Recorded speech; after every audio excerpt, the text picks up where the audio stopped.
Welcome to TFW Live, the best kept secret in fantasy football, where we keep that week one feeling going all year long. This is episode 311. Nice band, where we keep talking all the injury news and nuggets from around the NFL head into week one with Sam Wagman from Footballguys and Fatnasy Points. Support for TFW Live is brought to you by Manscaped, the best in men's below-the-waist grooming. Their products are precision-engineered tools for your family jewels. Manscaped Performance Package is the ultimate men's hygiene bundle. You can join the 6 million men worldwide who trust Manscaped with this exclusive offer for you. Go ahead and get 20% off free worldwide shipping with the code TFWMan. 20% off and free worldwide shipping. It's even better. That's 20% off and free shipping with the code TFWMan.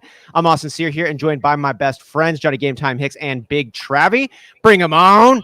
And of course, a big welcome to you, Whisper Nation. What's going on, Albert and Gus and everybody else that will be joining us? Ton of gratitude for our members over on YouTube who support the show through a monthly subscription. Pizza Belly, Don Caples, Bailey Ziegler, Kevin Davi, Nick, Brett Zabo, John Credit, Eric Lorenzen, Donnie Tubbs, Jersey J, and Hanimal. And if you would like to grow our growing list of YouTube members, click join next to the video now. Got to give a shout out as well to our patrons who have supported the show throughout. We've got new giveaway packages announced this month. Really excited for those. Stay tuned. Thank you also to those who subscribed us or followed us on social media. Welcome to Whisper Nation. Emilor, Bernardo, Rowe, Hunter Alt, SC Player, and Derek Pritchett.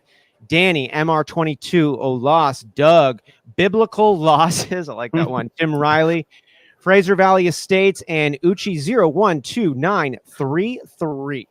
Thank you for joining us. And if you love fantasy football and would love joining a community where you know that you belong, go ahead and hit that subscribe button on the YouTube channel. We're trying to get just one more subscriber on this stream, just one more. Could be you. And if you're new, let us know where you're streaming in from. We'll give you a shout out on the show.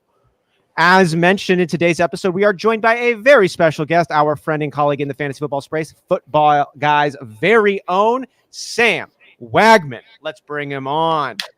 Let's go. What up, Sam? What's going on, guys? Thanks for having me on tonight. Yeah, of course. Joining with us. We've got some questions that we're going to share with you. But before we do, got to give a shout out here to our boy, Gus. Yeah. New member. Let's go. Woo! We're going to go ahead and hit him with a little whisper. Woo! Appreciate that, Gus. Feel free to jump in there with that. I will get in there. Yeah. Absolutely. There's the baptism on this one. We'll see if we get any more ones rocket in there through Biblical Losses. I'm talking to you. All right. The baptism in here. The connections are flying. So, Sam, first off, how you doing, my friend? I am doing well. I mean, we got football back. That's the absolute most important thing to take from this week. I am just super excited that we get to now move to the process of deciding whether we were smart or idiotic this summer instead of, just throwing accusations and takes and stats at each other back and forth for the past 6 months like we have. So I am absolutely the most excited for that. I'm excited for Sunday finally, to get this season truly going. But last night was good. So, it was good for me. I get to victory lap Gabe Davis, after doing that for the past we're nearly 2.5 years into the Gabe Davis love that sprouted last offseason. So I'm just happy that, hopefully he gets his and becomes, a really relevant name like I think he will be this year. So I'm excited for that. Great end of the year. Great start to the next year. I'm sure we're going to be talking about Mr. Gabe Davis quite a bit. And we're going to be getting to the Bills-Rams game here in just a moment. But first, Whisper Nation, we wanted to have you get to know Sam a little bit better. So we're going to do it as we do it and work through our list of questions. Travis is up first. Yeah, what year did you start playing fantasy football, Sam? I started playing fantasy football in 2006. I had just turned 11 years old and really was, getting over the Eagles losing the Super Bowl 2 years earlier. Dude, that was brutal. So Peyton Manning was in his prime. Landanian Tomlinson was in his prime. Those were the days. The days of a running back getting 400 some odd touches in a season and it not being weird. Right. We know you're an Eagles fan, but do you still root for those Eagles more than your fantasy team? Absolutely. Die hard, and I am fully willing to root for the Birds across, but they're definitely reflected in my fantasy teams very strongly. There we go. Make them work together. Favorite fantasy player all time, Sam? Has to be Landanian Tomlinson. He was my first pick of my first ever draft. Completely lucked into it. And obviously in 2006, he had the best fantasy football season of all time, 480 something points there. Just absolutely dominant, man. The 28 touchdowns, like just such a great year. And I was happy. Beginner's luck won the league. We can't live in just all positivity and rainbows. We got to talk a little negativity here. So we want to talk about the player that's burned you the most. Yeah, so the player that's burned me the most is probably a tie here between Julio Jones when I took him really early when he, had his Lis Frank injury, and JuJu Smith-Schuster, who I was convinced was an absolute stud after that, that early season in Pittsburgh, 1,400 yards, and I traded him and a first in a dynasty league, and I traded him straight up in another league for Dalvin Cook both times. I traded Dalvin Cook for JuJu, thinking JuJu was going to be the next big thing. In both those scenarios, I made those trades within a day of each other. Both owners, were like, okay. And, it was on me, and I looked really stupid that year. What's your favorite live draft memory of all time? So kind of crazy. I've actually never been at a live draft in my life. Oh yeah, you gotta get out there. Oh yeah, you gotta live a little. I've been trying to get my friends to do something live for forever. We've had our home league for about 5 years now, but unfortunately, we've gotten to the point where a lot of us are out of state, out of the geographic closeness that we had for the first many years of our life. And so it's tough for us. And when I was younger, the first leagues I played were not with like my close friend group. So I think that's kind of where it came in. Like I didn't get all those moments. Like I had 2 really good friends that introduced me to fantasy football, and I played solely in their league for about 6 or 7 years before I even played in another league at all. So it was literally just that league year after year. And I would go to their place and draft we all live down here in Florida, but all their friends were in New York where they drafted.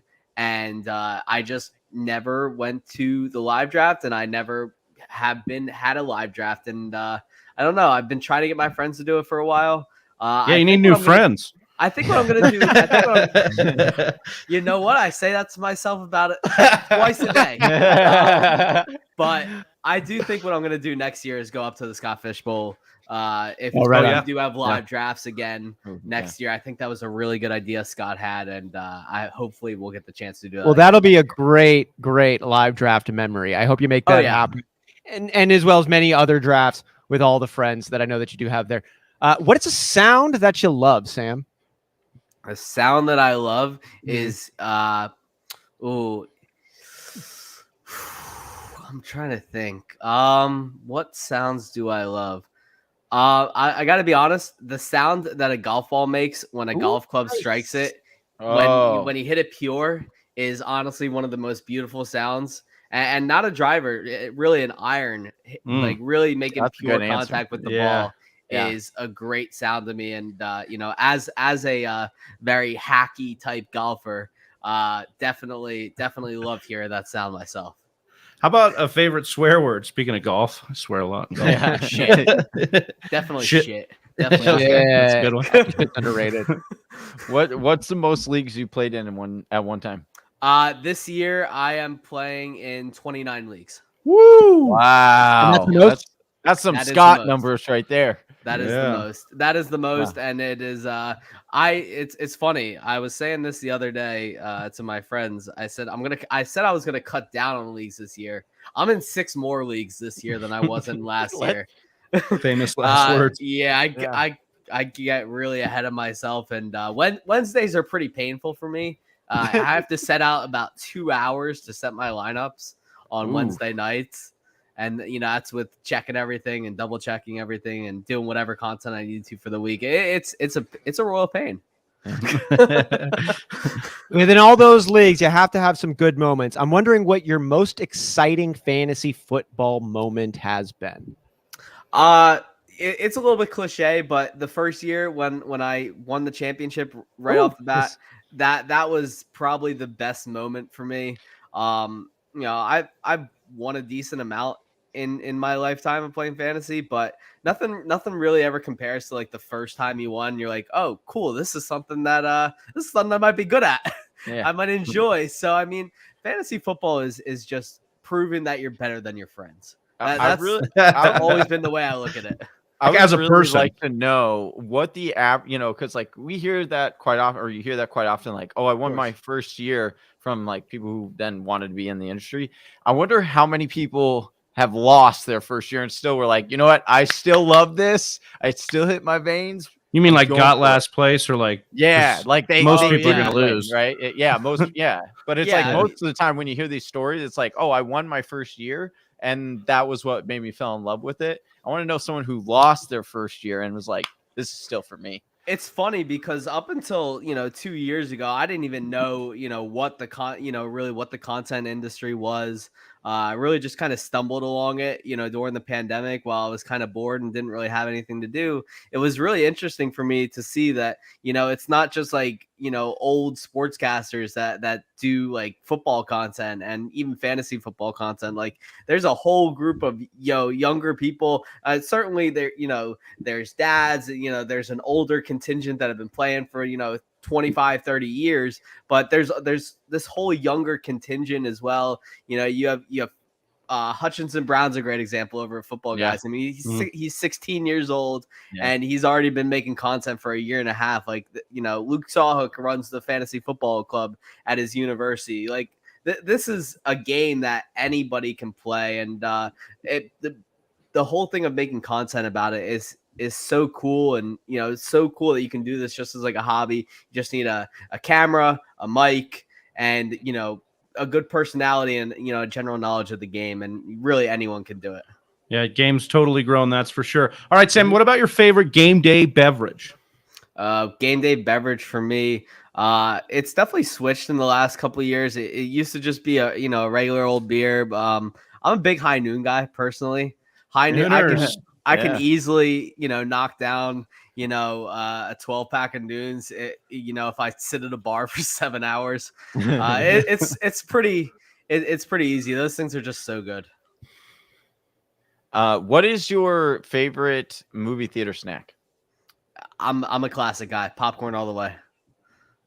Love it. Last question. Kickoff's in 2 minutes, Sam. You're still deciding your flex. Do you go with your gut or do you go with your weekly rankings? I go with my weekly rankings. Ever since I started making them about 2 years ago, it's gotten me a lot further than my gut, which is notoriously unreliable for me. I don't know what's wrong. Maybe I get like acute indigestion, but something prevents me from making good gut picks. I find that just relying with my first take, my rankings, which are typically done on that Thursday. That's the time for me. That's what's best for me. A self-aware man, I love it. There's nothing cute about acute stomach digestive issues. So that's a fantastic way to approach this. So let's take a look at the game and see how our guts are feeling after this Week 1 matchup between the Rams and the Buffalo Bills. 31-10 was the finish. Let's take a look first at the quarterbacks, Matt Stafford, Josh Allen. Sam, we were doing a bet slip before the game yesterday over on Underdog. And before we craft our bet slips, we kind of talk about the ways we expect this game to shake out. And we were pretty much in consensus, Travi, Johnny, Donnie, and myself, as well as Whisper Nation, thinking this was going to be a shootout with both offenses firing and looking decent. We were aware of maybe some Week 1, got to still figure it out, but we were expecting these teams to come in sharp. We saw Dallas and Tampa Bay last season come in with a sharp Week 1 on Thursday night. Bills and Rams doesn't get much more exciting than that. One of the teams looked like they understood the assignment, at least second half forward, and that was the Bills. The Los Angeles Rams, though, they're still trying to find that syllabus, it looks like. What was your initial take here, just I guess on the game, but also specifically with the quarterbacks, Allen and Stafford, before we move on to the other positions? So I'm going to start by harkening back to what I just said. My gut or my initial feeling is always typically right for me. My initial feeling was to go with the Bills, and over the course of the week, I talked myself into thinking the Rams would put up a really good fight and make this an interesting game. And I ended up staying away from this game, which is not typical for me. Like I just didn't know what to do. My buddy's house that I went over, they're massive Bills fans, so I also didn't want to be just rooting against them the entire game. I ended up putting most of my props on the Bills. I thought the Bills would probably win this game. I just wasn't quite sure if, Stafford would come in. But from the moment this game started, the Rams just seemed off. They ran the same kind of play schedule their first 3 plays. They started with a run every single time, and they kept getting stuffed. Conversely, the Bills started with a pass 4 out of the first 5 drives, and were moving the ball down the field really easily. It's just Isaiah McKenzie had the drop that led to an interception. Allen threw another pick. So, I mean, both teams were trying, came out a little slow. We had all those turnovers really quickly. Fumbles from both Zach Moss and James Cook. So I think both teams definitely came out a little slow, but definitely came to play. But Buffalo was the only one who stayed to play. And that definitely made the difference for me. Johnny, what did you think about Matt Stafford? We talked about the injection, the elbow, the tendinitis. Number 5 overall quarterback in fantasy last season, gets his top weapon in Cooper Kupp back. He gets Allen Robinson, loses Bobby Trees, but he does get some other weapons. Shaky start, though. 29 for 41, 240 yards. Did have a touchdown, but 3 picks to go along with that as well, and a fumble. How are you feeling about Matt Stafford moving forward? Honestly, the big question for me, or the big note, is how much that offensive line. They're missing their left tackle retired, and it's showing to be like that's a massive hole now. The Bills pressured Stafford on 46% of his pass attempts. The problem was they only blitzed on like 19% of those attempts. They were literally getting to Stafford with 4 guys. Now I understand, Von Miller is a beast. He still is. That's why they brought him in there. But you're telling me that you can get that much 46% of the time you're getting pressure with just, 4 guys. That's where the concern is for me. It's not the wide receivers. The running game, definitely a concern for me, but everyone's, running away from Allen Robinson. Like, this is, hey, listen, like Warren Buffett said, dude, like this is exactly when the Bulls step in. Like, if you want to be a Bull, you come in, you get Allen Robinson right now, you buy him low. Because listen, if this was a week 5 game, no one would be saying anything about Robinson and how he, like, they'd be like, oh, he didn't show up. Yeah. Like, no, but was wide open on several plays. Didn't throw him the. So I'm definitely buying Allen Robinson's. I am concerned with Cam Akers. And how they're going to be hard to get out of if you have Cam Akers. Johnny's internet being provided by the same folks that provided the Los Angeles Rams offensive line right now. Oh, man. We're working through it as the Rams work through it as well. When someone says they got good news and bad news, you take the bad news first. We hit that. We're moving to the good news. Travis, talk to me about Josh Allen, who came in 31 attempts, 26 completions, 297 yards, 3 touchdowns. Did have a couple of picks on this one, but still got the job done. 10 carries, man. 56 yards rushing. I thought he had some kind of ugly takedowns. People were going for the legs, and they didn't really seem to have a lot of regard for the human condition when Josh Allen was running. But at the same token, Josh Allen didn't have a lot of regard for the human condition as well. But that Derrick Henry stiff arm to the sidelines, and then that sour grapes ankle grab at the end of it. But we were questioning about the rushing attempts. 10 of them, 56 yards, put one in the end zone, and threw the rock pretty well. Talk to me on Josh Allen.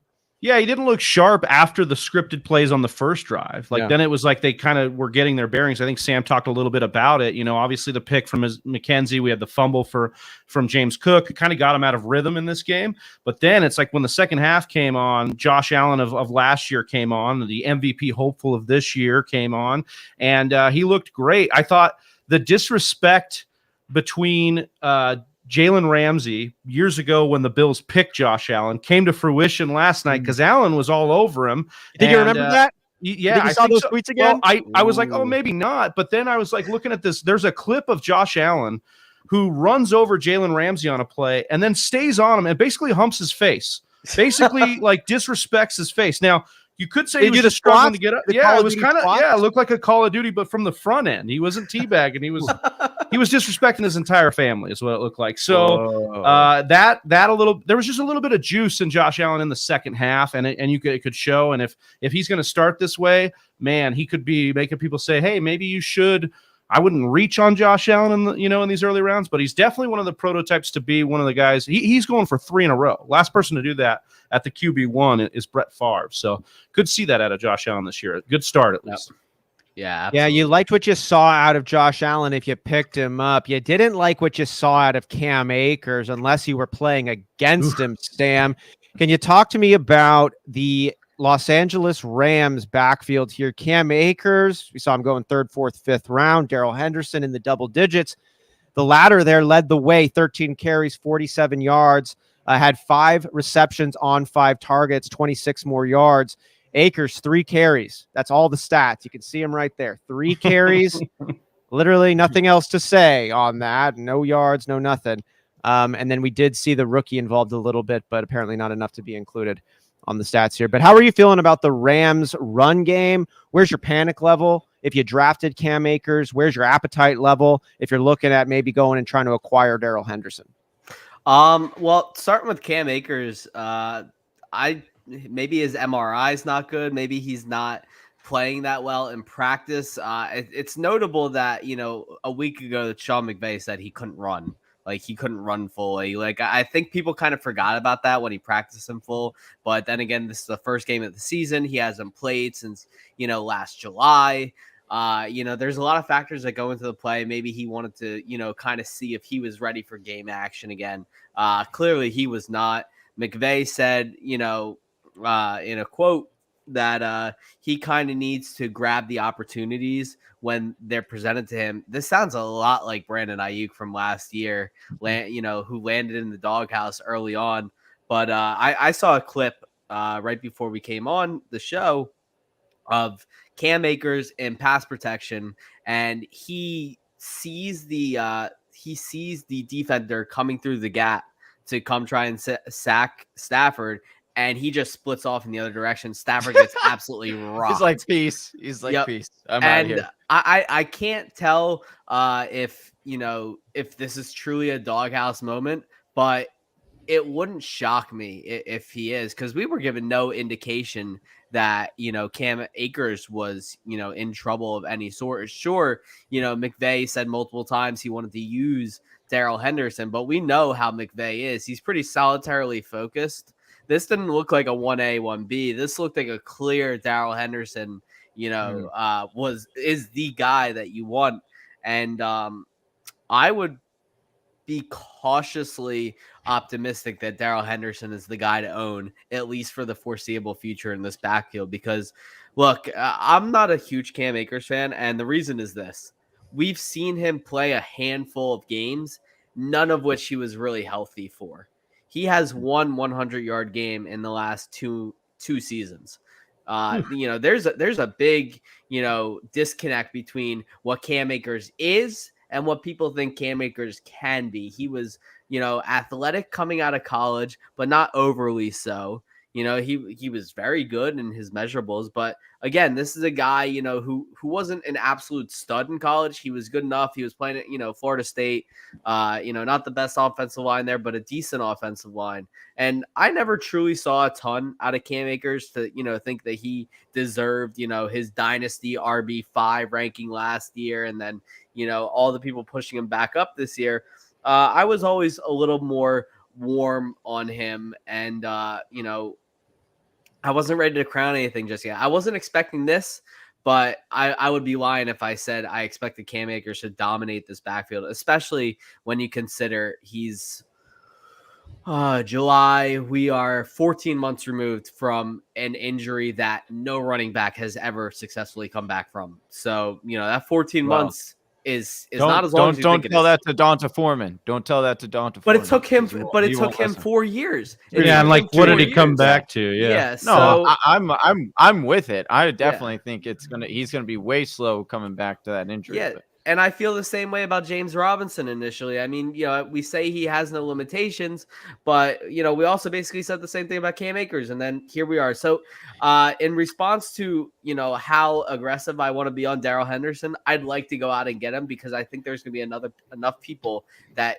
don't see this as a clear option and then a backup, and more see it as a timeshare. And I think Henderson is trending closer to the guy. I like those takes, Sam. And there's some interesting numbers related to how many carries you get in week 1. And 13 has been a mark. If you break 13 carries in week 1, the odds of you breaking 1,000 yards throughout the season are very high. And if you don't break 13 carries week 1, your odds of breaking 1,000 yards over the course of the season are very low. So I like the Darrell Henderson look.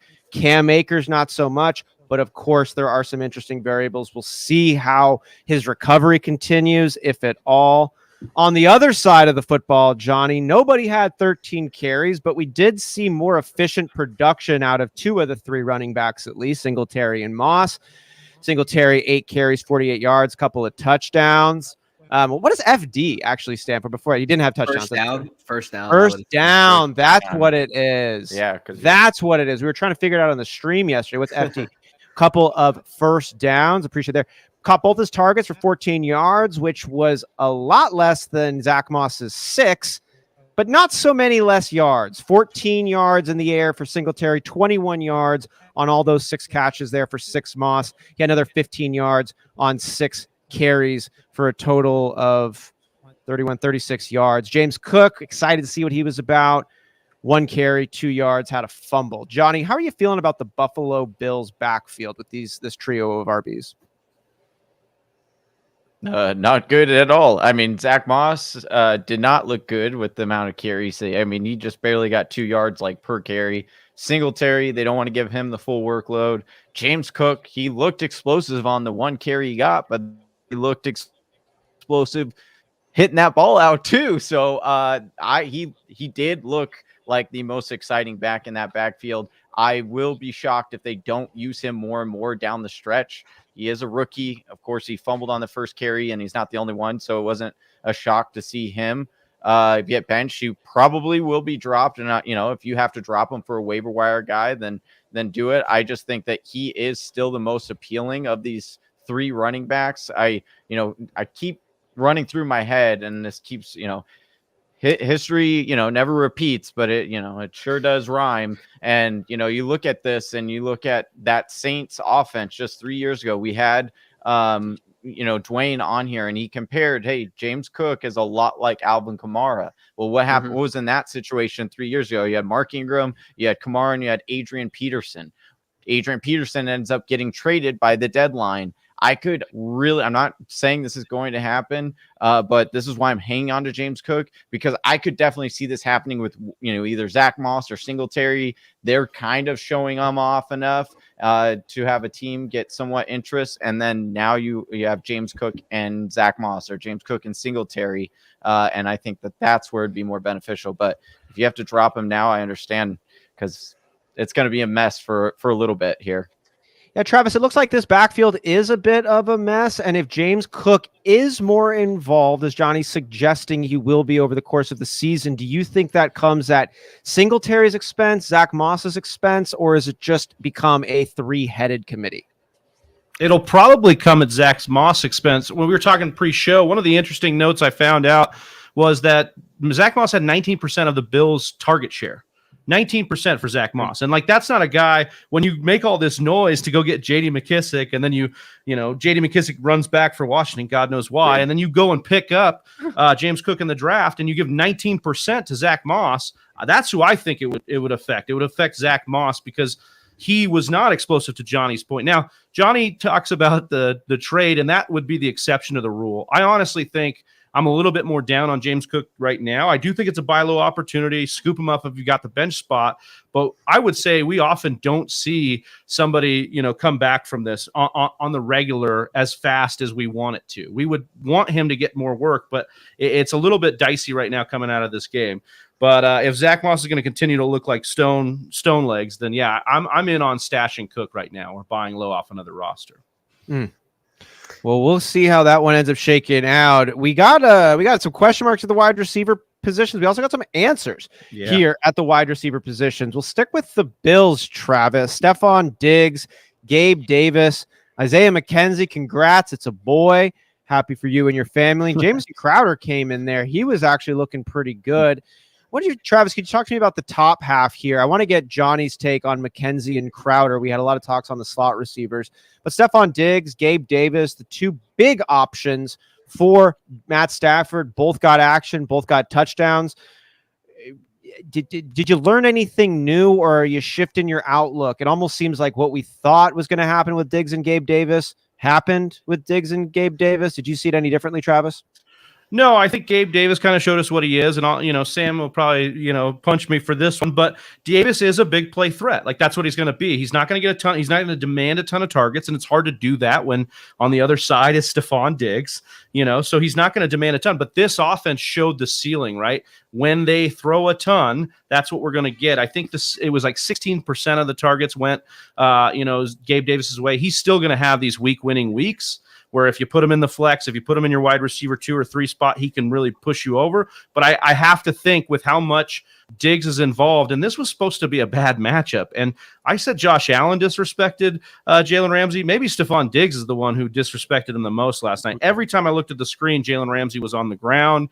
And, look, Stephon Diggs is that guy. We know that he's going to earn the most targets here. Something interesting to note, though, we had a groin situation happening with Stephon Diggs coming into the game, and he basically tapped himself out after every catch he made. He came off the field. So I don't know if that was some sort of load management thing, or if they're just kind of being cautious with the groin, but it's something to keep an eye on. And were Diggs to miss time, I think then you see some sort of nuclear target share there for Gabe Davis. But yeah, I liked what I saw out of both of them, and I think they're kind of correctly priced coming in at what we thought, and the upside that's there. Absolutely. Johnny, how are you feeling about the slot receivers in Buffalo? It's about as good as the offensive line there. I mean, for the Crowder did Rams. look a lot better than I thought he was going to. But maybe not by much. All right. I don't catch it, but I would say that Isaiah McKenzie is still the guy. I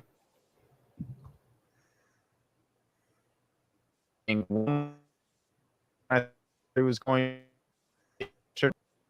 All right. Well, maybe we'll ask Sam that same one. Yeah, how you feel about the slot receivers over there in Buffalo? McKenzie, Crowder was the old news. McKenzie, new news. We saw 3 targets of McKenzie, 4 for Crowder. Not a ton of yards for either one, but could be interesting options down the road. Yeah, and I think it's interesting that they went back to McKenzie even after he caused that turnover by basically fumbling the ball through his hands into the Rams corner's arms on that pick. He looks a little bit more dynamic, which is obviously expected. He's a lot younger than Crowder is. But Crowder's a safe target. I didn't think Crowder was a big threat coming into this season. I still really don't. I'm not really sure whether you can depend on either slot. Maybe they're going to neutralize each other out. Yeah. I think you're going to see something like this every game. There's a clear top 2, but the fact does remain that Josh Allen has targeted the slot position the most in the NFL out of the last 2 seasons. And, I don't think that's going to change. It's what's worked for him. Sure, Cole Beasley was much more dependable. That's, not even a doubt. Probably a better route runner as well. Crowder has never been able to stay that healthy, and McKenzie has never proved anything. So I think you're gonna see the two basically compete for this role over the course of the season. I wouldn't expect it to get figured out for a while. Yeah. To Sam's point, Dwayne McFarland, follow him on Twitter. He's a great follow. He says 55% route participation for McKenzie, 33% for Crowder. So it looks like, to your point, Sam and Austin, like they're going to eat into each other until we can figure it out, solidified who's going to be the one guy. I would lean McKenzie over for Crowder, sure, because he's got the upside, and I think he's a better route runner, and he's probably more explosive at this point. So he might be. Crowder didn't look bad though. He did we thought it was McKenzie in the beginning. Like, ooh, McKenzie's looking crisp. We're like, wait, that's Crowder. Yeah. I think McKenzie will be the guy they look to in the red zone from the slot position, but Crowder could be a better use in between the 20s, which is just the most, insane. Like, I hate this situation of all time. So. Speaking of hating this situation, Travi, I love you, man. The floor is going to be yours on this one. I know you were going through it yesterday. Big Allen Robinson support coming in. Obviously, it is just week 1. There is a lot more ahead. How are you feeling right now? Cooper Kupp, amazing game. 15 targets, 13 catches, 128 yards, and a touchdown. What more needs to be said? I wanted to get your take, though, on the other pass catchers and how you're expecting them moving forward with the small sample size we just got. Yeah, so I've been combing Twitter today, looking at the Athletics, some of the reasoning behind what McVay was saying, what Stafford was saying. McVay came out of that press conference and said, I want to get we didn't get into a flow. That was his explanation for him and Akers not being involved, him being Allen Robinson. But Stafford said something interesting today, that there was a lot of zone played, and basically that, where Robinson wins is man coverage. And that's not a great thing you want to hear, is that Allen Robinson didn't get plays because he can't beat zone. But what we did see is that Cooper Kupp's one of the best zone beaters there is, maybe of all time. And so he was beating zone a lot last night. The line that we've talked about extensively was a big issue for what was happening. You looked at some of the film from all 22. You saw a lot of Allen Robinson getting open at some times too. So that's an encouraging sign. They just need to get the line right. If the line can give Stafford more time, plus the squeaky wheel of McVay, I think that there are better days ahead for Robinson. But I do admit that Game 1 was a sign of, like, maybe it's not as safe as we thought it could be as a number 2 in the Rams offense. There could be more volatility than we had signed up for. Yeah. Hear it on that. Before we move over to the rest of the NFL, after we got this broken down, I want to take just a second in the chat. Marty, what's going on? Great to have Marty? you with us. 3 to Monte, great to have you here too. Sorry about starting Akers. Would you replace him with Stevenson or CEH? I would until we see better things out of Akers. Me personally on that. Oh, well, which one? I'd lean CH to start the year, but we'll see what happens with the usage of Stevenson going forward too. Yeah, Sam, who would you start this week? CEH or Ramondre Stevenson? Let's see. Miami's run defense versus Arizona's. I'd probably lean Stevenson. Okay, so go Very with slightly. what your one feeling. It's a close call, so you got to go with your call. 3 to Monte. Best of luck. Protham coming in here. What's up? Thanks for joining us. Should I trade Higgins for Allen? That's Keenan Allen. Oh, that's Keenan Allen? Yes. Yeah. Or actually, no. You should keep Higgins. I'd keep Higgins. Yeah. You might lean that way in a PPR, maybe if you want safety, but I still like Higgins' upside a little bit more than Allen's for sure. Same. I'm with you there. In PPR, maybe you give some consideration. Austin Eckler recently just said that Keenan Allen's going to catch 100 passes this season. But he does that every year. He does that every year. And he's always a wide receiver 1, which Yes, Higgins has never been. But we just like to get excited about what we saw and extrapolate that over the course of an entire season, which has not yet happened. But hey, it might. He's We're young. He's on the unreasonable up. people. We're unreasonable. Yeah, right. There we go. There we go. So yeah, I think the panel's here. Oh, last question before we jump over into our news and notes. Should I trade Darnell Mooney for Gabe Davis? Yes. Sam's higher than we are on Gabe Davis, but I think we're all going to go with a big old hoorah, yes, minus Scott in the chat who hasn't showed up yet. But we like that trade. Yes, do that and enjoy it. Moving on here, we've got our rest of the NFL. More teams are around than just played on Thursday. Rondale Moore with the Arizona Cardinals. Man, this one's kind of a bummer. I was really excited to see him go, and he's going to be out week 1 against the Chiefs. Zach Ertz is questionable with a calf injury against the Chiefs. Sam, you were talking a lot about Zach Ertz. Can you talk to me on your concern level and expectations for Zach Ertz given the recent bit of news here? Yeah, so I mean, I'd put, my expectations for Zach Ertz at like a 6.5 out of 10 right now. He was back to he was on the field at Friday's practice, and he did practice today as well, or today's Friday. So I don't know what I'm talking about, but I'm confident. The Chiefs are not, the most unforgiving defense out there, and I'm very high on Zach Ertz's ability to run this offense. It's an offense he's much more suited to than the offense that the Eagles currently run, which is very run heavy and dependent on 12 personnel, which Ertz never liked to play in, but the air raid is a lot more friendly.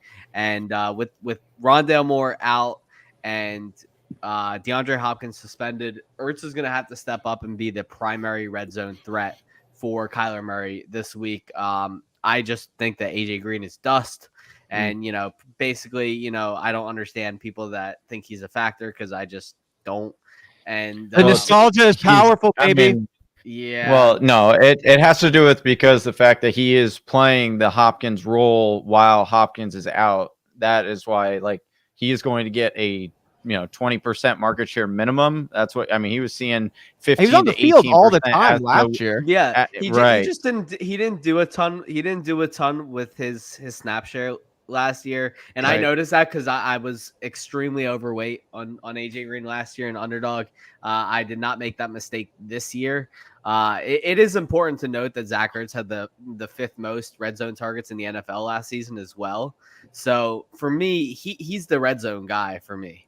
Hollywood Brown has never been a red zone guy in his career once. He kind of struggles to track the ball a little bit because he's a little short to, he's good at running down the field, and, he'll do a ton of work between the tackles, and he'll have a ton of long touchdowns for the Cardinals this year. But the red zone is not where he thrives. That for at least the first 6 weeks to me is. I wonder if we'll see Kyler Murray running a lot more in the red zone without these kind of weapons, without Hopkins, and kind of work on. Yeah, definitely Ertz can benefit here, but I'd love to see Murray run a little bit more in the red zone. Yeah, I hope he does. I think we all kind of hope that he does. He's the fastest guy on the field. Travi, is there anybody on the Cardinals offense you're now starting in your fantasy lineup outside of Kyler Murray, Hollywood Brown, James Conner? Well, I've been asked. Take your call with Zach Ertz, but are you going any other Cardinals players before we move on? No, I think that's about right. You're going like Ertz on his injury call. I love Kyler Murray. I love Marquise Brown. But I've had a couple questions in Discord via text about AJ Green, and I think he's a fine start if you're in like a multi-flex situation. If you're in a deeper roster 16 team, I think that's where you can push him in there. But I know that's a little more nuanced. But moving on here to our Atlanta Falcons, where we're expecting not a ton, but they do have some really exciting players. Drake London has been one of them, Travi. They're going to be making a decision on Drake London because of his knee week 1 on Saturday. That's going to be tomorrow. So he's clearly not 100% coming into his first game, but this is a very talented wide receiver. First one drafted off the board in a year that had a lot of wide receivers going in the first 15 picks, first 2 rounds. Do you have any confidence in Drake London in your lineups this week? I don't have a ton of confidence in Drake London this week. There is room to have this New Orleans secondary. They've lost some key pieces. They traded away Gardner Johnson, but I do think this is a welcome to the NFL game. You don't want to really trust in your rookie. You didn't draft Drake London to start him this week. He's definitely a guy you put deeper down and you hope he gets in. But really, the reason I want to see Drake London in this is for Kyle Pitts. I want to see Drake London outside, put Kyle Pitts inside, and have him on linebackers and smaller defenders, and let's go with Kyle Pitts breakout. That's what I'm in on. Let's go with Kyle Pitts. Any other people we're starting? If Drake London, I don't think we really are, right? We're getting Kyle Pitts, Cordero Patterson, maybe. Patterson, yeah, you might have to. You can start him, yeah. If you're in that situation, I would urge against it. Last year, Saints number 2 defense against running back. It's a really strong front. And it's just a fade that I am on this week. I like Patterson, but again, I think he's similar to London, where unless you went 0 RB, he's your RB2. You kind of rock him in there, but yeah. All right, moving over now to the Baltimore Ravens. J.K. Dobbins been working with Jesus Christ himself on getting his knee rehabbed. It takes time. It's a growing process. That is life. He's questionable week 1 against the Jets. They say Dobbins was limited again in Friday's practice. Evident he's not 100% off his ACL surgery. Dobbins has been adamant, passionately so, all summer about being ready for the opener, even if all the reports haven't been as optimistic. He might play. That doesn't mean you have to play him. What are you doing, Sam, with J.K. Dobbins? Yeah, I probably would not play him this week, whether he plays or not. And this is it's tough with Dobbins because you really just don't know. The Ravens aren't a team that's typically forthcoming. Harbaugh hates talking about injuries. Like it's one of the things he hates the most, and typically doesn't like to answer questions about them. I thought it was telling that Lamar basically slipped in his press conference about Dobbins still being a couple weeks away. He basically said, we'll see in a couple weeks how he looks. And that definitely is, sticks in my mind because I think players are a lot more honest than, we kind of expect. So when something like that comes out, I'm going to pay attention to it. The last video we saw of Dobbins, he had a slight limp. So Sam, I'm a little worried. Don't say it out loud, dude. Dobbins will be coming for you, dude. You're on camera now. Came from my buddy Adam Koffler, man. Yeah. And Adam's a very smart guy. He wasn't victory lapping anything. He wasn't saying anything. He was just noticing what he saw in the video. And I agree. Like I'm not really sure. And I'm a huge Dobbins fan. I think he's so ultra talented. And once he gets a true shot, then he's gonna really, really dominate. But I just don't think we see the true him for the next couple weeks. Yeah, quickly, Jersey J asking Breece Hall or Patterson. I would actually lean Patterson in this situation in a full point PPR. Just haven't seen Breece on the field yet. I know that at least Patterson's the starter and that they're probably going to use him in the passing game with a dinged up London and just lack of weapons over there. So I would lean in that case. I'm just keeping an eye on the usage for Hall. I think there's upside there. I just want to see it first. Yeah, I think we start the season seeing some Michael Carter. I view that situation a lot like the Javonte Melvin situation. That's going to start pretty close, and it's going to start, going like this as the weeks go on. There's no reason why Hall shouldn't separate talent-wise, but it just seems like the team is set on Michael Carter starting the year as their guy, and then we'll see and this is kind of what goes there. This is what teams have done, the past couple of years. They're starting to really emphasize a two-back system, and it's the casual fantasy players really just starting to come around to this being a normal thing. This is the future of fantasy football. You're going to have to try and decipher which back is going to get the most work on any given week. It's going to make fantasy a lot tougher, but it's also going to make it a lot funner because there'll be less of a talent divide. The era of the workhorse is fading from the NFL. It is fading. We'll see if that ends up coming back around as it shifts. There's definitely more opportunities to go different directions with your backfield. And then there's a Derrick Henry, who still does what he does. There will be another 250-pound sub 4.40 running back eventually. It's just how it goes. We'll see. But these are really important points to note, as you mentioned there, and to reiterate a little of what you guys both said, leaning the Cordero Patterson over Breece Hall. We mentioned this on the stream last night. Even if a new situation, one that we didn't have last year, but we're having it this year, if it's new, even if it makes a lot of sense, there are no guarantees in life, especially though in sports. And so to think that something that hasn't yet happened is all of a sudden going to be, such as Breece Hall getting 20 carries in week 1, like you can't bank on that. Like take what you've seen, at least in week 1, until you've actually seen something happen. Moving forward, and shout out to Lamar Jackson, who didn't get his deal done, but that really shouldn't have an impact on your fantasy team. The Carolina Panthers, though, this is a squad that might have some impacts on fantasy teams. Christian McCaffrey's shin was removed from the week 1 injury report. Travis, how good? They removed his shin. They removed his shin. I just feel great. It was funny, Sam. I bet you could speak to this too. How funny was Twitter when he got put up on the injury report, and then if you didn't do your own digging, you just let the wave of anxiety wash over you, because what happened was he took a cleat to the shin. Okay, he got cut on the shin, guys. Like. It's not that big of a deal. They took him off the injury report. He's fine, but it was just funny to see Twitter and the whole universe react to a guy that everybody wants to be put into a bubble. I cut my hand yesterday. There are rumors that I am also on the injury report and will be out the rest of the season. So, there were rumors that CMC had his whole shin removed from this cleat injury. This is just people, getting really bored. We have a long 48 hours between yesterday's game and Sunday's games. No doubt. CMC is going to be absolutely fine. He is the RB1 this year. What about Robbie Anderson, who was not listed on Wednesday's injury report? He's been practicing in full, was notorious for the no tweets after rumors of Baker Mayfield going to Carolina surfaced. Well, fast forward, Sam Darnold's on the IR. Baker Mayfield is rocking a light blue headband. He's a Carolina Panther. He's your quarterback, Robbie Anderson. Sam, is Robbie Anderson in your starting lineup, or is any other pass catcher for Carolina outside of DJ Moore in your lineup? No, he's not. And it's just Robbie, whether he spells his name with an IE or a Y, has kind of, passed his time in my lineups. He wasn't drafted in a lot of home leagues. I think that's a sign that people are finally starting to move on from Robbie Anderson. And I think we're moving on from Robbie Anderson over now to T. Higgins, a slightly more exciting wide receiver for the Cincinnati Bengals. Slightly, right? We just got a question about trading Keenan Allen, T. Higgins involved in that.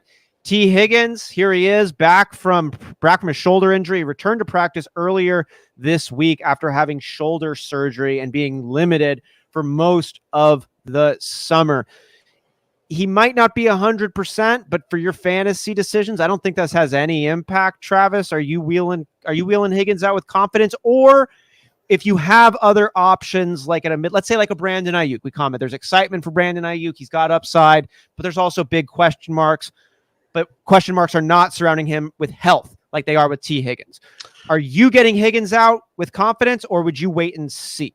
No, I think you can roll them out there. As we get higher up in the draft capital that you paid for guys, I'm okay with rolling them out there. We were talking about guys you'd maybe bench like a Drake London because you want to see it first, especially with the injury. T. Higgins played through this same injury last year. I mean, pretty much a lot of the year down the stretch and still balled out. So he played with the injury, then got the offseason surgery, cleaned it up, came back full practice this week. So you like to see that, or at least as far as I know, it was a full practice.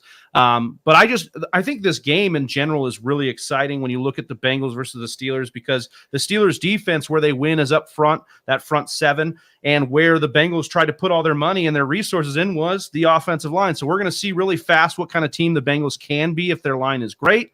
And we're going to see the wide receivers, where Pittsburgh is kind of bad on the defensive end is at the corners. We're going to see T. Higgins, Jamar Chase against bad or subpar corners.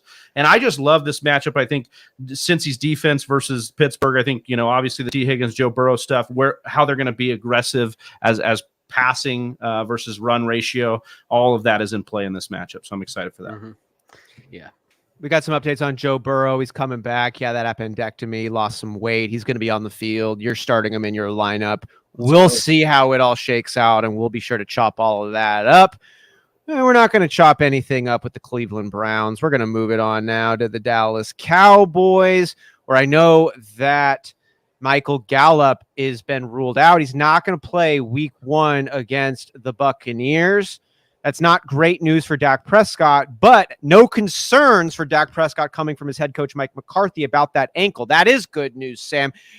We got CeeDee Lamb rocking. I imagine if Dak Prescott is your best option at quarterback, that's who you're starting. I guess my biggest question mark here would be any other pass catchers that you've got an eye on in week 1. And then let's get your take on the running back situation there. Zeke and Pollard has been a contentious subject all offseason. Yeah, so the only other pass catcher I want in this game is Dalton Schultz.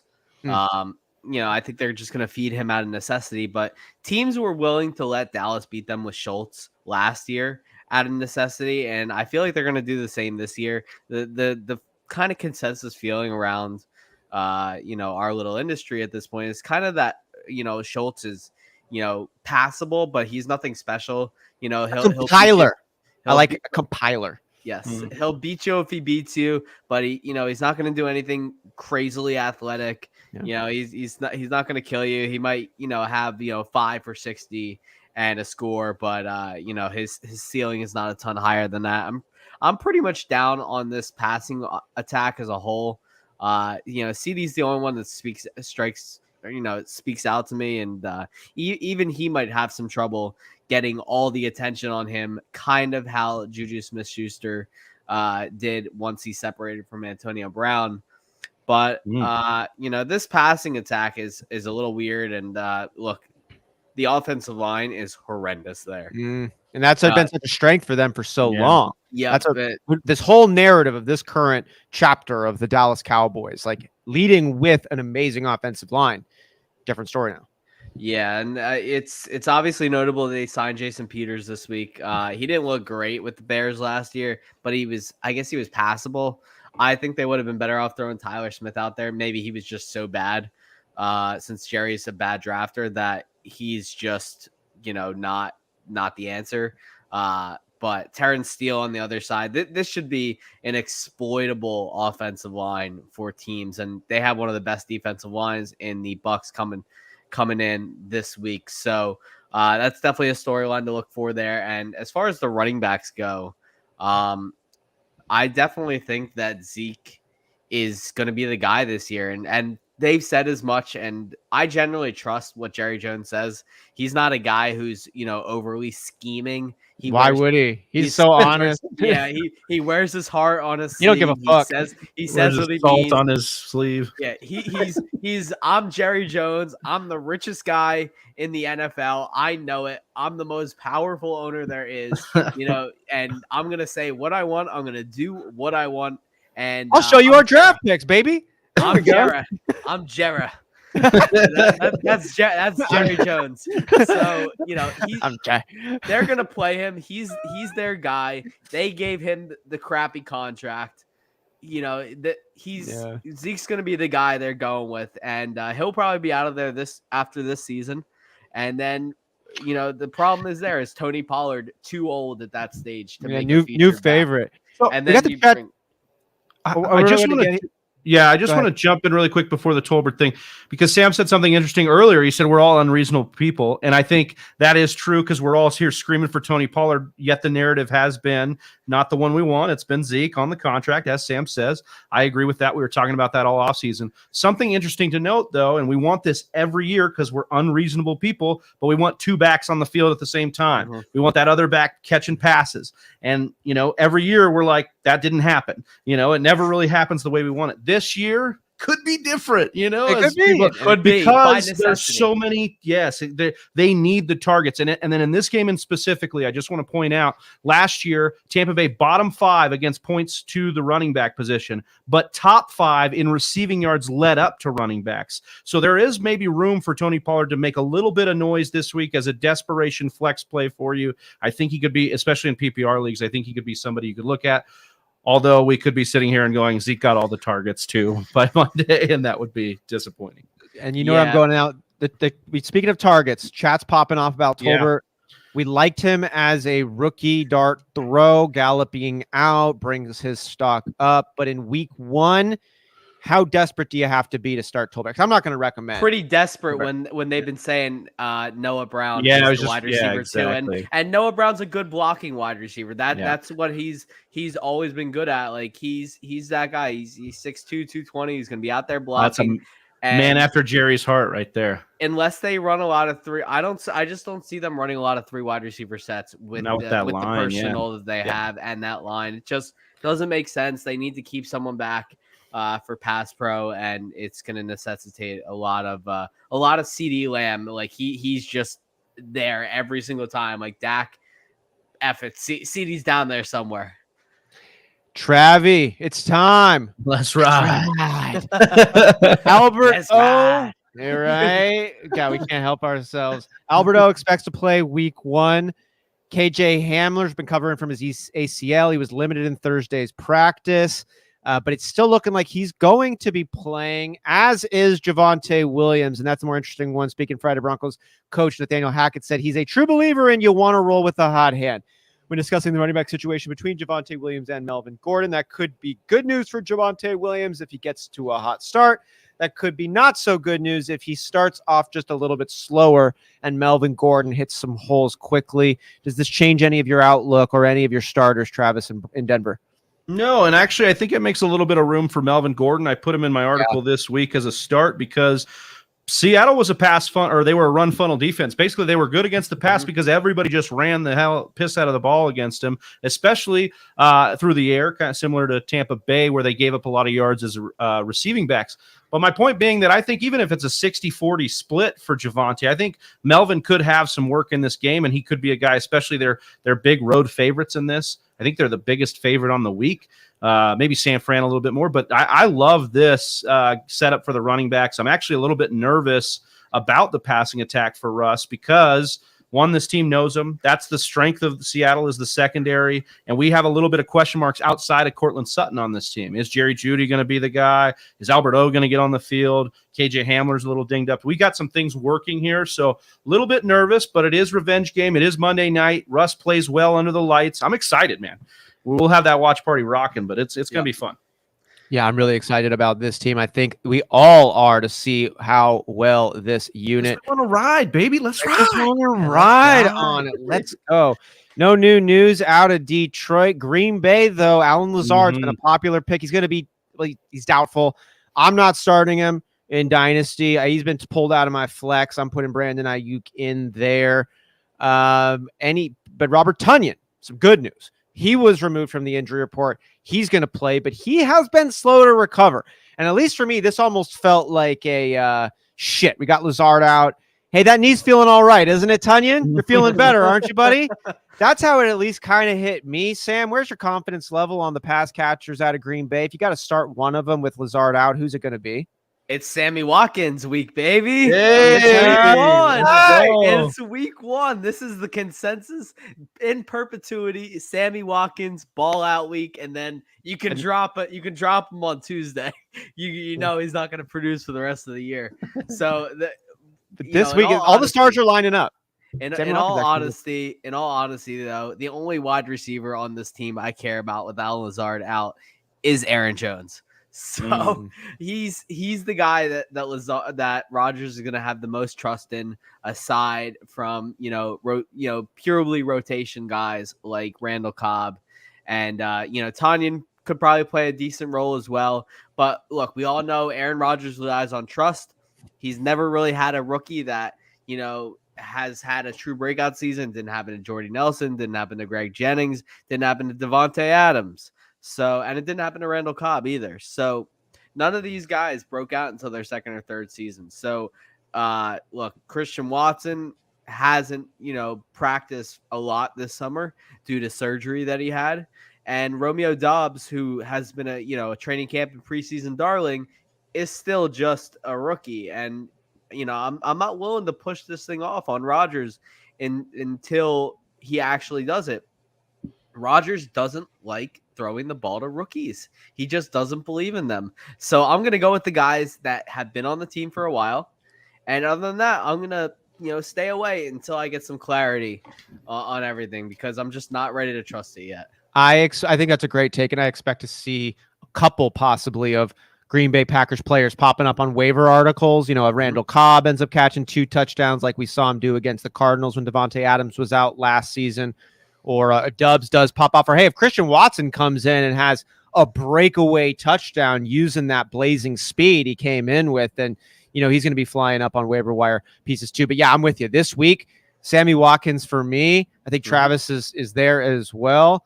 I also think Watson we talked a little bit about Watson. I think it's a decent stash to stash Watson if he's available, because if we see him come out and rise above and become a guy that he can trust in that game, no drops comes out of it, then maybe we could see a little shift in narrative, because yes, they've never thrown to rookies, but they don't typically always use this kind of capital on rookies either. Right. And Rodgers at the twilight of his career, he's trying to make plays and get it done. I could see something emerging, and maybe that's the fan in me talking, but I think he's worth a stash just to see what happens. Yeah, definitely worth a stash. I'm not starting any wide receivers outside of Lazard for the time being. Yeah, the question here, what about Cobb then? Cobb to me is it's a desperate flex. If you got to go with him. Player. Yeah, I'm not surprised at all if he ends up getting, 37 yards and 2 touchdowns, on a handful of catches, because he could very well serve as that safety blanket for Rodgers. You mentioned it. Trust is important. Cobb's got the trust. Cobb just doesn't really have the legs anymore. Hey, but shout out Randall Cobb, who at one point was the youngest NFL player to ever score a touchdown. I don't even think he was 21 years old yet. He ran back a kick playing on a Sunday night game. And I remember the announcers being like, and he is the youngest player in the NFL to ever score a touchdown. But that was a very long time ago, and his legs are not as quick as they were at that point. So start him with just don't start him. Don't do it. Don't do it. Texans, Dameon Pierce in the starting spot. Royce Freeman, he got let go. My question really is just, we know that Dameon Pierce is in there. How confident are we starting him this week? Is he a recommended start, or is he a wait and see? What do you think, Sam? I'm going to go back and reference our buddy, friend of the show, Dwayne McFarland again. Yeah. The whole thing rests on how much percentage of market share that Pierce is able to get. If he's stuck in the 60 to 65%, mostly rushing and maybe a target here or there, then it becomes a little bit questionable. But if he's able to kind of get into that 80% range and has a few targets, and I really think he will this week, then Dameon Pierce becomes a really, really good option. And I'm a massive Dameon Pierce fan. I'm a Gators fan. So take this with the bias that it contains. But Dameon Pierce has portrayed a 3-down skill set ever since he got to Florida. And Dan Mullen is really kind of an idiot. So didn't use him a lot. Just didn't use him. He also played Emory Jones over Anthony Richardson. He benched Kadarius Toney. He was. Yeah, he's just not a smart, personnel coach. So I was not a smart person. Yeah. Also applicable here. I see Dameon Pierce as a guy who can be really efficient.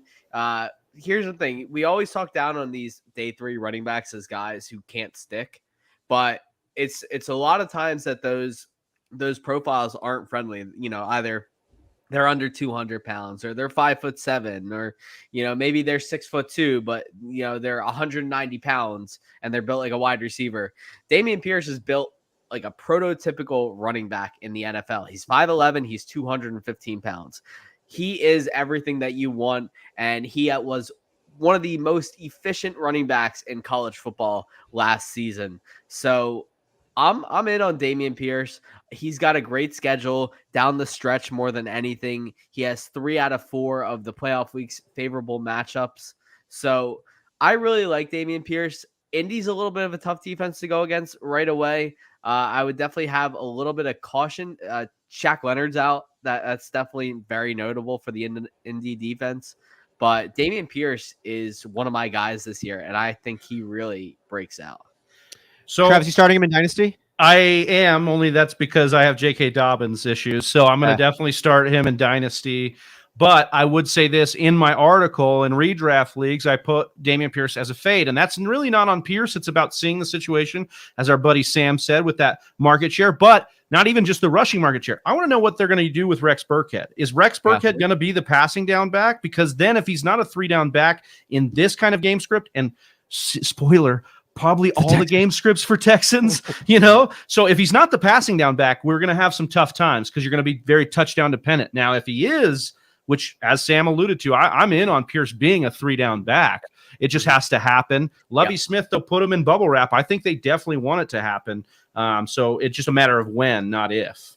Look, everything they've said this offseason about Pierce, like, screams that they want to use him. They named him. Yeah. They named him the back. They held him out of the preseason games with the starters. Like, everything says that he's going to get the opportunity to lead them.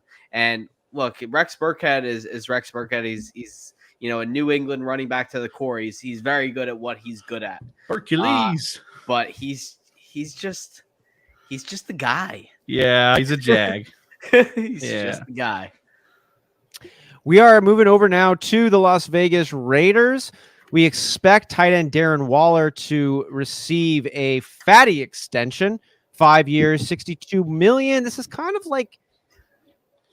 of feeling like our predictions, though, on Darren Waller, where, hey, it's very respectable, but maybe your best days are behind you in terms of a production standpoint.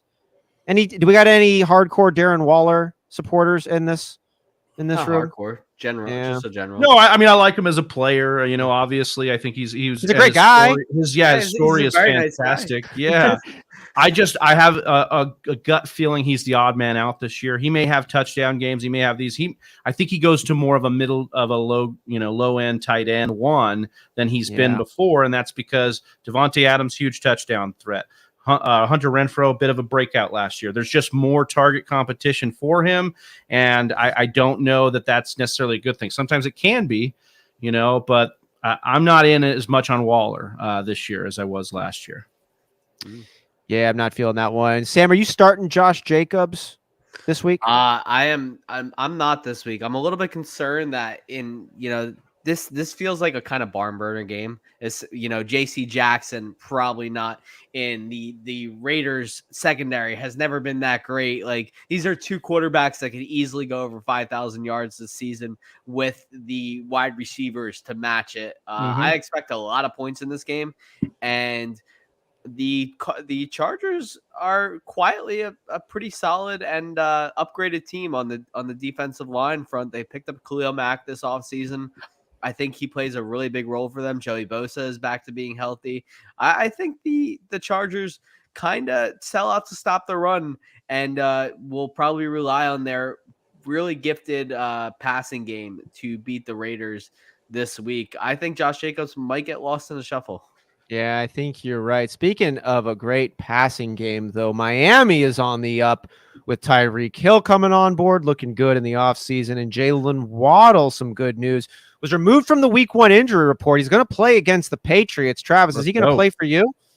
I think I'd be interested in starting Waddle, especially because we've seen Belichick take away your best weapon. And I love Waddle as much as the next guy, but Tyreek Hill probably still the best weapon on the Dolphins. So I think there'll be a lot of attention towards Tyreek Hill's way. I'm enticed by this matchup all across the board. We've got McDaniel taking on Belichick in that kind of face-off. That's going to be great. The stone face versus like the silly face. I don't know. Yeah, exactly. In the best way. Like I love Mike McDaniel. The personality dichotomy is great. The coaching dichotomy is great. I'm interested where Chase Edmonds taken off the injury report. I'm interested to see of Mostert and Edmonds, who have both not been this in their career, like who's the goal line back? Who is the goal line back? Because if it is Edmonds, then we were wrong on Edmonds ADP-wise this entire year, and he should have been going higher. We liked Edmonds coming in. They cut Sony Michel. So who's the goal line back there? And then probably Mostert. You think it'll be Mostert? What do you think on the backfield situation here, Sam? I'm a big Chase Edmonds fan this year. I think that everything they've said kind of sticks to him. Look, Mostert is going to be but Mostert is a very interesting option, and as long as he stays healthy, and that's a huge knock on wood. Yeah. I think Mostert has a real chance to cut into Chase Edmonds' workload. But I do think Chase Edmonds is the guy they want in the passing game 100% of the time. And he's earned the chance to be good on early downs as well. He's a very, quietly solid runner of the football. But Mostert's speed is, definitely nothing to scoff at. And I think as long as he's healthy, he could make things interesting in that backfield. Yeah, and then that's another way we're talking about Waddle getting in because of Tyreek Hill coverage. It's another way for Edmonds to get some. You look at New England last year, top 5 in receiving yards allowed to running back. So another good opportunity here to see what happens. So we got some opportunities to weigh in New England. And I think this is actually kind of a meaty subject right now. We got Ty Montgomery. He's questionable to play week 1. He's carted off preseason finale. Made it back to practice this week, getting in 3 limited sessions. This is a weird one, right? Like, guy gets carted off late into the offseason, and then it would be a Belichick thing. Be like, no, the guy actually ends up leading us in all touches for our backfield. Now, I don't really think that. That's a joke. But Jonah Gray was real. So, like, you can't totally take it off the table. And so my question is, Ramondre Stevenson looks awesome, but, so did it doesn't mean it's always going to go the way we predict it will, and we don't have a lot to base our predictions off of in week 1. We just know that Ty Montgomery has been back to practice this week. How does that affect Damien Harris and Ramondre Stevenson? We're not going to start Ty Montgomery. We know that. You got to be in like a 45-person league if you're considering that. Ramondre Stevenson, though, and Damien Harris, they're both drafted in the single digits. What are you doing there? And then I want to know about the pass catchers. Jacoby Myers was the one and only in a PPR situation last season. It's questionable week 1. Limited in practice all week. Just trying to be deceitful here. It says, as the Patriots like to be, we expect him to be there, but we don't know if that means you want him to play, or maybe you're leaning Devontae Parker. Last bit on Mac Jones. The Athletics, Chad Graff believes that Patriots could abandon their new offensive scheme should they struggle early in the offseason. What the fuck? You're going to abandon your whole offensive scheme? Like, and pick up your backup offensive scheme? What do you mean? Matt Patricia is so bad. Yeah, dude. I gotta say something. I gotta say something that doesn't have anything about the Patriots. I love the Roto World blurbers, and I know they take turns, whether it's Kyle, whether it's Denny, whether it's Pat, but the humor that these guys really throw in is so funny because they write these themselves, and it's very often they sneak their own kind of personality and feelings into some of the wording, and it absolutely cracks me up when we see no doubt some of these. So the curious tandem of Joe Judge and Matt Patricia absolutely has me rolling right now. Mm-hmm. The curious tandem. I like those. So how are we feeling though, working through this curious tandem? I think, and these potentially abandoned offensive schemes. I think that I'd be willing to flex either Stevenson or Harris on the chance of like a touchdown dependent day. I think that's a fine play. I'm a little bit worried. I have some Jacoby Myers exposure, but I really don't like the way he's been limited kind of all off season. If we can get some better, like, sometimes an hour before the game, tune in with us. We'll be rocking and rolling, doing with Dave Kluge, our mutual friend, doing some lineup decisions.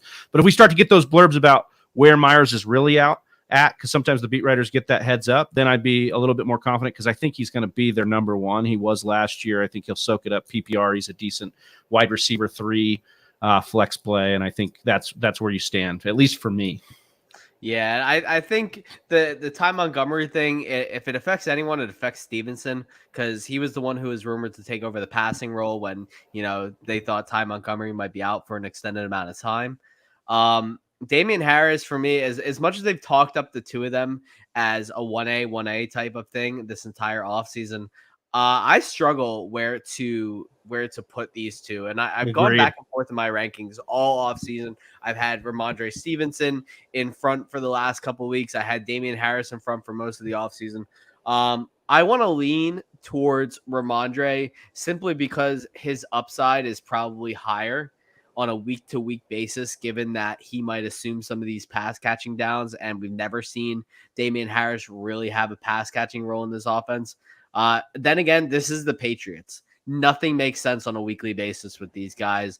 And again, this is Matt Patricia and Joe Judge. This is not going away. These guys are actual, like, full-blown idiots. Neither of them know how to run an offense. One's not even an offensive guy. The other's a special teams guy. So the Patriots are just kind of, I wouldn't even call it free rolling. They're like possibly. I wouldn't call it rolling. Yeah, they're possibly DEFCON 1 after this week. So I would keep an eye out. I'm pretty high on Jacoby Myers personally, but I just don't know at all what to make of this offense, this passing offense, what it'll be. Mac Jones has never been one of my favorite guys either. His limitations way outweigh his strengths, which, are just on-field intelligence and accuracy, things that aren't as huge as they used to be anymore. So, I'm just going to give me a pass on this entire New England offense. If you have to tell me one guy, it's Jacoby Myers. There we go. I'm kind of. I do want to say one thing, because Patricia is probably dumb at offensive stuff. Dude does have his degree in like aerospace engineering, so he's not dumb, but he's at least a rocket scientist. He's a literal rocket scientist. That is definitely a mention. He should just go back to rockets. Well, what's that like?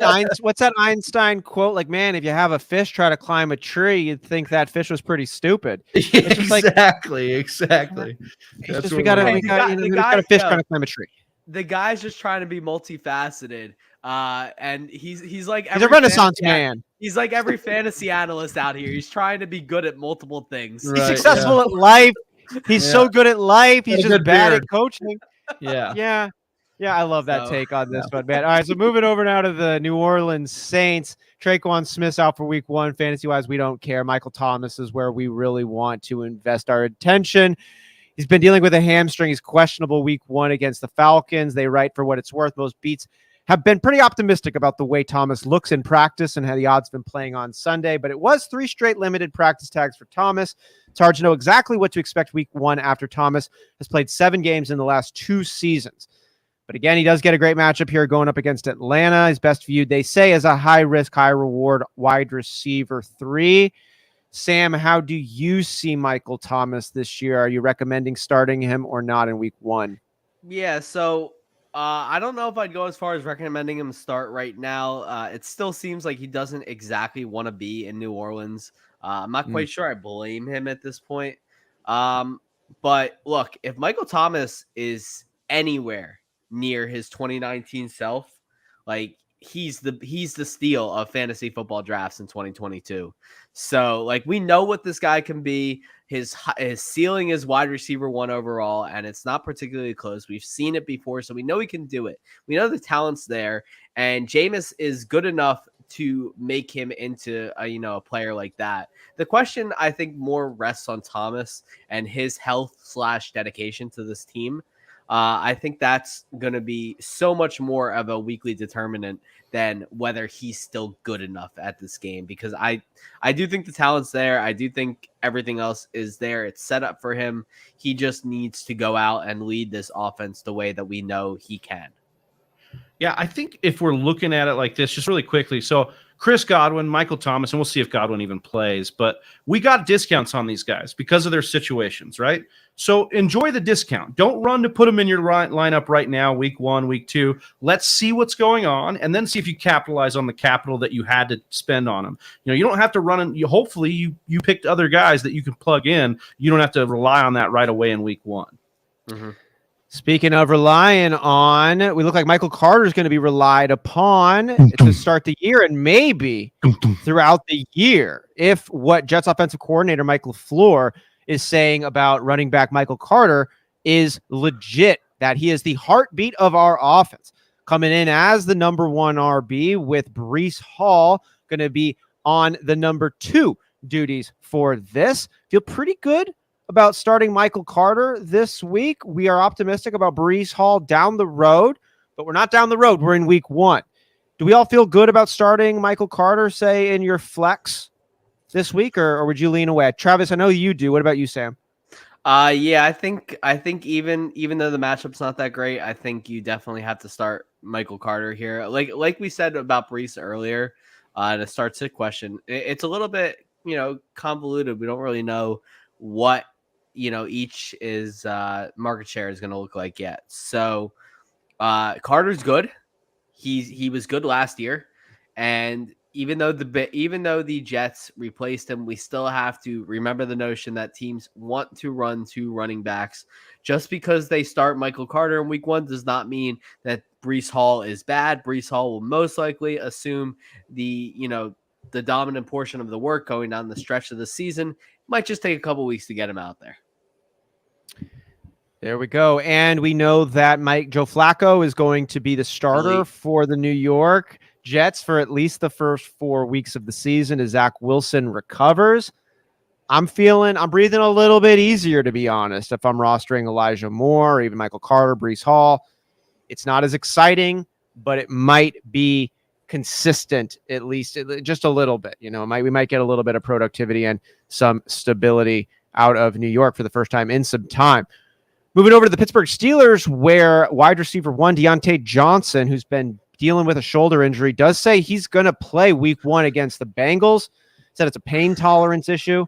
It's a full participant in practice to close out the week. That's a good sign. Dealing with a lot of pain is not awesome, but hey, it's the NFL. Travi, any concern starting Deontay Johnson with Mitch Trubisky as the starter? How confident are you in that this week? No concern. Definitely concerned, and I'm not confident in it, but I didn't like Deontay coming in as much because of the question marks in his offense. But where you took him, you're probably starting him this week. I think in this matchup against Cincinnati, where they're going to have to throw to keep up, I would assume I'm fine with it. And you saw Mitch kind of get down the field with Deontay in preseason. Actually, the play I think he got injured on, so was a really nice drop it in the bucket there. So I'm with it. Starting him if you got him. Like he's the guy you're putting in your lineup for sure. Right on here. Moving on to a name that Sam mentioned earlier, George Kittle. He's got him moved further back, and right now that's looking not such a bad call, as Kittle, the often injured one, is injured right now. Questionable week 1 coming in. He's dealing with the groin. They mentioned here he's not somebody who needs to practice, but he is somebody who needs a groin. And we don't know if he's got one of those rocking in full force, good enough to compete in the hardest sport in the hardest league in the world. Is there anybody who benefits? What does this news do, Sam? You're obviously not going to start George Kittle if he's not playing. Do you start Ayuk if you were on the fence about him? Does this have any actual impact to your fantasy roster? First of all, I do have to confirm you need a groin. Those are pretty vital. It's not in the rule book. It's not in the rule book, but it's probably going to be necessary to get the play. Yes. Some of those life functions are vital there with the groin. So I am not going to start George Kittle this week. This was definitely bad enough that he couldn't practice this week. I know that he said that he's played before after not practicing for 3 straight days. Look, George Kittle's a tough guy. If he could play, he'd be out there practicing. And even so, This offense is going to be very sketchy this year for the first couple of weeks until we figure out, kind of how Lance looks as the unquestioned starter finally. Is Debo going to get the massive target share that he had last year? Will Ayuk start the season in the doghouse? Is Kittle going to block more than he typically does? We don't know any of the answers to these questions, and the biggest one is Lance. So for the first couple of weeks, I'm exercising caution with this. I will say that Brandon Ayuk's in a great spot. Debo Samuel's in a great spot. Both will probably take on some added work if Kittle's out. But I definitely look for a replacement. And, I said all offseason, if you draft Kittle, fine. But, go and grab some insurance just in case. Because not only does he sometimes get nicked by the injury bug, he's not a guy that you can really rely on to be consistent on a week-to-week basis from a production standpoint. So, speaking of this production, we're coming to the end of it. We've got one more team left to discuss here on Friday afternoon, evening, depending on where you're at.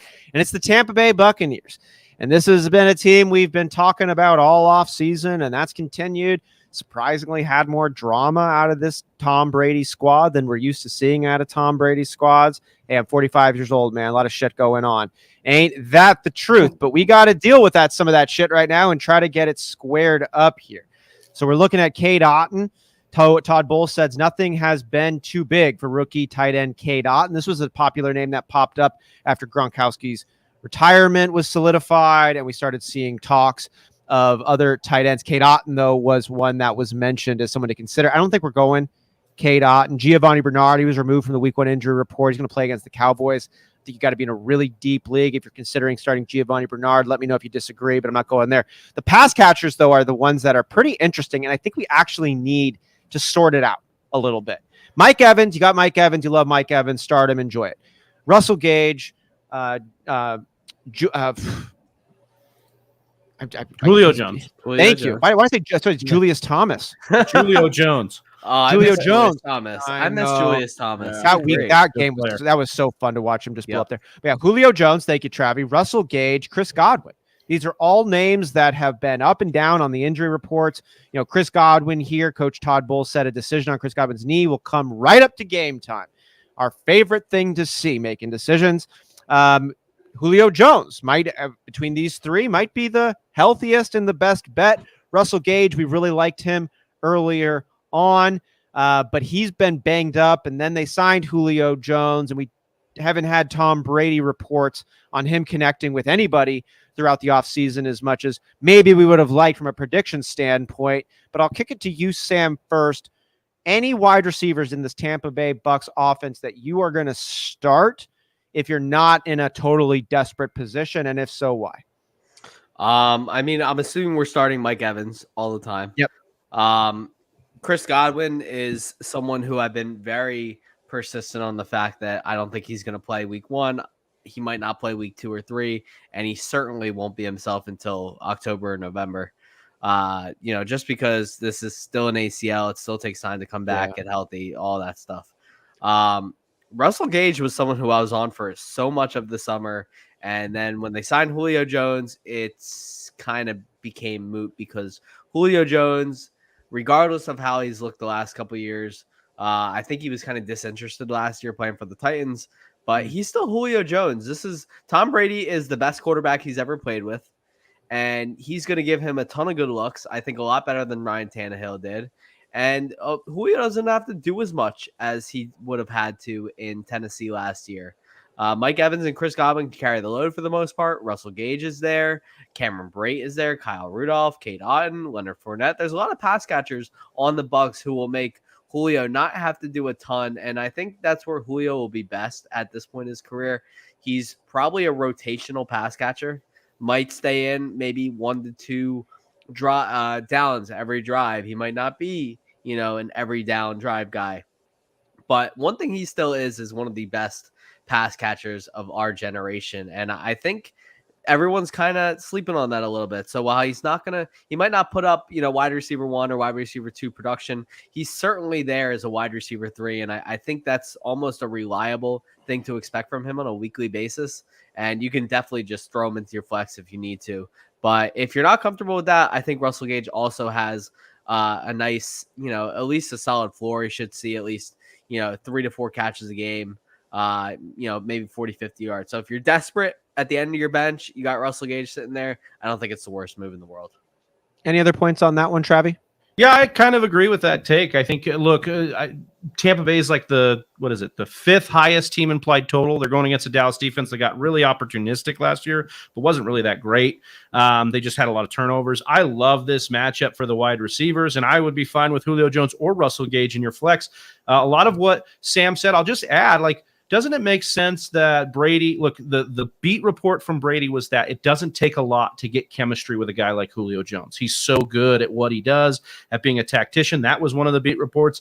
And then the other thing we look at, this happened already for Tom Brady multiple times with AB. And now AB was a little bit better than Julio at these points in their careers. I would agree with that. But when AB came off the streets into New England, touchdown in the first game. AB came to Tampa Bay, he focused on him. He loved him. I think he knows how to play the egos, and I think Julio Jones will be a guy he wants to keep involved. So I'm good with the upside play on Julio Jones. This is the matchup to do it. The game script looks right. The secondary looks right to attack. Either of those, Gage or Julio Jones, I think in your lineup this week as a flex could be good. I could not get Matt Stafford and Allen Robinson out of my head, though, when we were talking just now about Tom Brady and Julio Jones. I'm like, I know, but a little bit of a difference, but yeah. I mean, you both say the wide receiver, both and the quarterback are better than the wide receiver and quarterback in LA. You think Allen Robinson? You're taking Julio Jones over Allen Robinson last season? At this point in their careers. I think there's probably more juice left for Allen Robinson, but I think the situational stuff like Sam's talking about, where we're talking about putting him in as a rotational player, you could get. I mean, also they're going to miss all the Gronk red zone looks. That's a Julio Jones. Like never in Julio's career has he gotten red zone looks. Now he's got an opportunity. They even said that makes a lot of sense. The Gronk role. He's going to play the Gronk role. They said it I trust, when they come out and say stuff like that, you kind of pay attention to that. Yeah, I hear it. I'm with you on and to Austin's point, they said the same thing about Robinson being in the red zone. Yes. And we've got offensive line issues for Tampa Bay that we presume could happen. But again, I'm going to go with Vegas here. 26-point team implied total. There's points to be had. I'll roll the dice on a touchdown or upside for by either Gage or Julio Jones here. Yep. Love it. Well, we were going to be answering more of your lineup questions, Whisper Nation, an hour before kickoff on Sunday. What time are we getting started, Travi? Hour and a half before kickoff. Ooh, we get some extra bonus action. Yeah, so we'll have Dave Kluge on for that first half hour, mutual friend of ours, and we'll be rocking and rolling through those lineup decisions. So make sure you hit that subscribe button, turn the notifications on, and then after that lineup show ends, same show, we're going to be rocking with you for the first half of the Sunday action. So make sure you're with us. Sam, can you let the folks know where they can follow you and if there's anything they should be keeping an eye out for that you're working on now? Yep. You guys can follow me on Twitter at Swagman95. Writer over at Football Guys will be doing a weekly roundtable throughout the season there, as well as, always throwing some sports bets around over at Fantasy Points. Do golf, do NFL, do college football over there. Obviously the golf season starts back up next week. Who gives a crap about that though? It's football season. My best bets for Fantasy Points will be out every single week on Tuesday or Wednesday. So keep a good eye out for there. And thank you guys for having me. This was a blast. Of course, man. This was a blast. Pleasure. Really quick, Toxic Lure, rate by 10 man, PPR, QB, Lamar, RBs, CMC, Saquon, wide receivers, Mike Williams, Sutton, tight end, Kelsey, flex, Gabe Davis. Bateman, it is 10 man, but it's great. This is solid. This is the best team I've ever seen. Bring your questions, Whisper Nation, to the Sunday lineup show. Subscribe so you catch those notifications. Follow Sam so you can be a better human being. Whisper Nation would love you. Freak Stomper, Toxic Lure, Protham. It's great to get to know you on here. That was awesome, man. Jersey J, as always. Marty, Freak Stomper, Nemo, Donnie, of course. We couldn't do this without you at the level we're getting to now. Everybody else, the Joker who jumped in, Chase Claypool, and Ertz. Oh, never mind on this one. We'll get to your questions later. Whisper Nation, man, it's been a blast. We'll see you next time. On behalf of Johnny Game Time Hicks, Big Trav, I'm Austin Sear with the Fantasy Whispers. We're out. Peace.